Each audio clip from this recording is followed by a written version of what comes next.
People think billionaires have some secret code, some hidden chat group, where we share the real rules of money and leave everyone else with the motivational quotes. There is no secret group, but there are rules that almost every billionaire follows, almost none of which get talked about publicly, because they sound boring, harsh, or politically incorrect. In this video, I want to walk you through 7 rules that actually govern how people get very rich and stay rich. Not the PR version, the operating system version. If you understand these rules and start living by them, you will think differently, work differently, and react differently when the world punches you in the face. Let's start with the first one. Rule 1. Learn from other people's pain, not just your own. Most people insist on learning everything the hard way. Blow up a business, blow up a relationship, blow up their bank account. Then maybe they adjust. That is the slowest possible way to improve. When I build companies, I don't just study success stories. I study failures obsessively. I ask, why did this car company die? Why did that rocket blow up? Why did this startup with great tech still go bankrupt? You get rich faster when you treat other people's mistakes as simulators.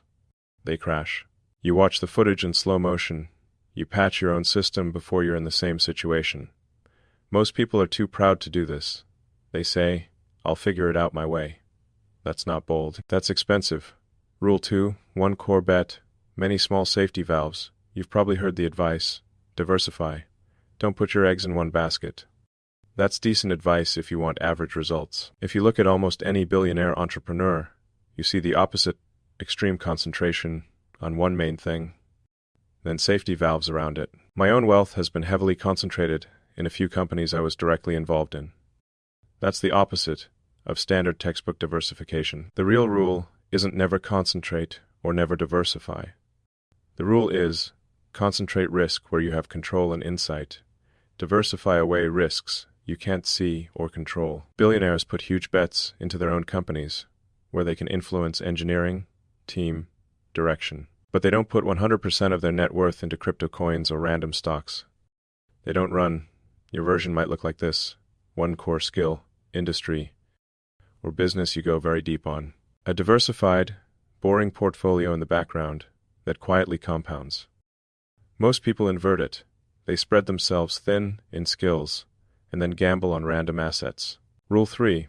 Never confuse getting rich quickly with getting rich permanently. You absolutely can have sudden jumps in wealth, stock options, a startup exit, a viral business. But here's the pattern you don't see on social media. A huge number of people who got rich quick don't stay rich. Why? Because their habits never caught up to their bank balance. If you drop $10 million onto someone who still thinks like a person living paycheck to paycheck, they just get 10x more ways to blow up their life. Bigger lifestyle, bigger bets, bigger mistakes. Billionaires think in decades, not weeks. They're less interested in how fast can I get to $X, and more interested in how do I build something that keeps throwing off value 10, 20 years from now. That usually means reinvesting aggressively into the core engine that works. Saying no to random distractions, even if they're shiny. Letting compounding do the heavy lifting instead of trying to outsmart gravity every week. If your plan requires you to be lucky and perfect, it's not a plan. Rule 4. Build asymmetric bets, not symmetric stress. A lot of people take bad risks. They risk everything to gain a little. They sign personal guarantees. They leverage themselves to the edge for a tiny upside. That's symmetric. You can lose big and win small. Billionaires try to do the reverse, asymmetric bets where the downside is survivable and the upside is huge. For example, spending a few years on a company that might change an industry. Worst case, you learn a lot and can get a better job. Putting a fraction of your time into a new product that could 10x revenue, while the core business still pays the bills. The question you should ask, if this fails, can I still play the game? If it works, does it actually move the needle? If failure knocks you out of the game, that's bad risk. If success barely changes your life, that's also bad risk. Billionaire rule: stay alive and make sure victory is actually meaningful. Rule 5. Fees, taxes, and friction are the slow cancer. People hate talking about this because it's boring. Fees on investments, taxes on every transaction, little bits of friction. But over decades, those tiny percentages are the difference between I'm comfortable and I'm set for 3 lifetimes. Billionaires pay a lot of attention to friction, How many layers of middlemen take a cut of this deal? How much tax does this structure trigger versus that one legally? How much time and money is wasted on avoidable complexity? At your level, this translates to avoid high-fee products when low-fee versions exist. Minimize stupid short-term trading that creates tax and fee drag. Keep your financial setup simple enough that you actually stick with it. It's not glamorous, but compounding after fees and taxes is the only compounding that matters. Rule 6. Treat your emotions like hostile code. Markets go up, markets go down. Businesses have great years and awful years. People panic, get euphoric, get greedy, get scared. If your financial decisions are driven by your emotional state, you are basically running malware in your own brain.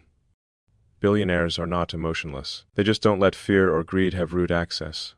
When I make decisions, I try to write down the reasoning, separate facts from stories. Ask, if a friend showed me this situation, what would I tell them to do?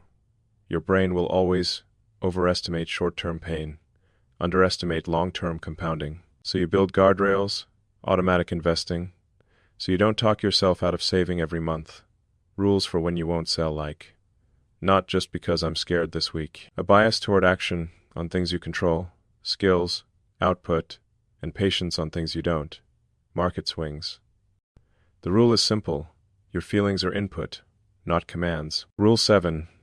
Never quit in the flat part of the compounding curve. Almost nobody quits when nothing is happening. They quit right before something happens. Wealth, skills, relationships, companies, they all follow a similar curve. Long, boring, awkward flat zone. Then, if you're doing the right things consistently, an acceleration. Most people can survive the first few months of boredom. They can't survive years of being kinda stuck, while others look like they're racing ahead. That's when they change strategies completely, blow up what they built, or cash out way too early. Billionaires usually have at least one story of sitting in that flat zone for years. Companies that almost died multiple times. Personal, near bankruptcy. Projects that look stupid, right up until they didn't. The rule here is, don't persist in something that is clearly not working. But if the fundamentals are good, don't chop down the tree just because the fruit is taking longer than you hoped. Most people are not defeated by the market. They're defeated by their own impatience right before the curve bends. Those are 7 rules billionaires follow, almost by reflex. Learn from other people's pain, not just your own. Concentrate where you have control, diversify where you don't. Aim to get rich permanently, not just quickly. Take asymmetric bets with big upside and survivable downside. Respect friction, fees, taxes, and complexity. Treat emotions as hostile code. Install guardrails. Don't quit in the flat part of the compounding curve. You don't need $1 billion to use these. You just need to stop playing the normal game and start playing the long one. If you want more videos where we talk about the real operating rules, not the Instagram version, subscribe. Comment which rule you're worst at right now, and start rewriting your own code.